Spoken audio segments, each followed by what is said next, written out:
It seems the global turmoil has savaged the government's budget bottom line by more than expected.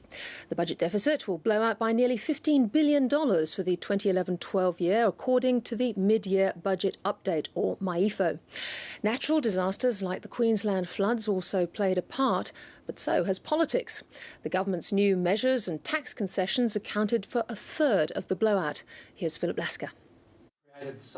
When it comes to spending cuts, the government has talked the talk, but it's not walking the walk until next year. It does strike me as almost amazing that the government can be so nonchalant about a deterioration in the budget balance for 2011-12 and set so much store by achieving a budget surplus for 2012-13.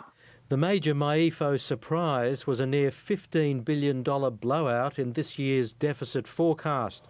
Global turmoil and natural disasters were largely to blame, but the government's carbon tax compensation will be handed out this year and infrastructure spending was brought forward. So next year the government will transform a deficit blowout to what might be called a rounding error surplus of $1.5 billion.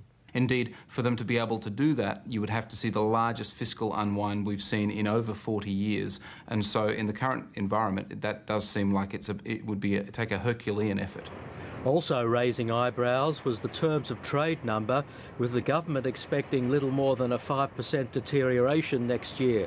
Most expect a bigger impact because of a rise in commodities supplies. It's just the question about the supernormal prices that we've been getting, and that's where I think the supply response comes through.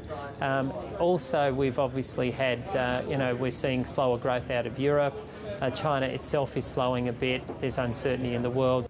It all makes the task of next year's surplus that much harder to achieve, but it's small beer to the credit ratings agencies. Ratings agency Fitch took the opportunity to upgrade Australia's foreign currency credit rating to the top AAA ranking.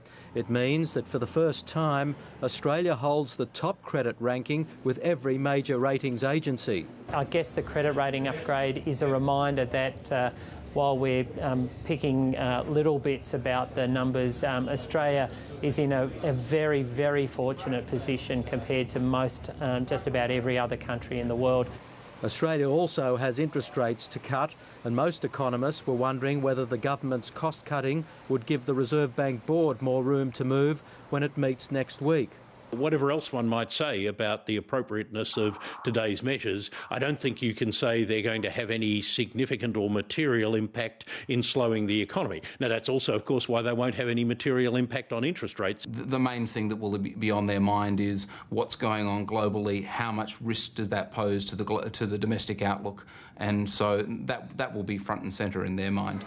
And front of mind for just about everyone with savings, loans or assets.